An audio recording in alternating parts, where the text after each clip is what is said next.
And the unworthiness of who I was so magnified, but at the same time, the welcome of Jesus was so present.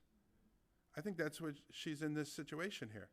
She's recognizing, I don't belong here. Depart from me, Lord. I'm a sinful woman in her instance here. Sometimes it can be hard for us to truly believe that we're forgiven, that we have been and continue to be forgiven.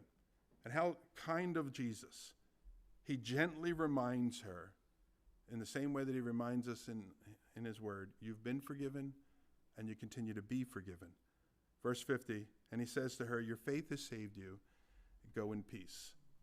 Again, saved not because of her acts of devotion, but because of the faith that she had, that when Jesus said, come unto me, all ye that labor and are heavy laden, and I will give you rest, and all that come to me I will in no wise cast out. She believed him.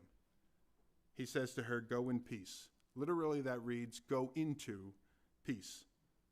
She had come to God, either at this instance here or sometime previously. She had come to God at enmity with God as a result of her many sins, but she would go forth from here able to walk in peace because those many sins had been forgiven. Jesus wants her to depart with a sense of God's blessing and a sense of his presence. He wants her to depart in the knowledge that God has seen her faith and that he has reconciled her to himself because of that faith. And he wants her to know this and to walk in this.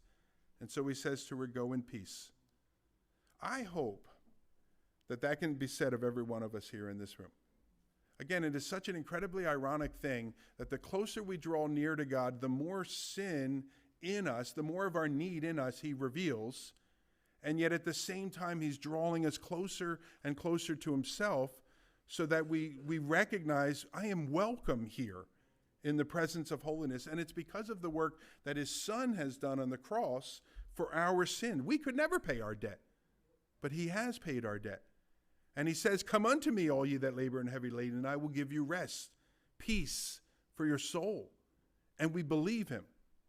I don't know where you are in your walk. I don't know where everyone else is in this room with their walk with Jesus, but I suspect there are some of us in this room that have never come to the place where we got right with God through his son, Jesus Christ. You can do that.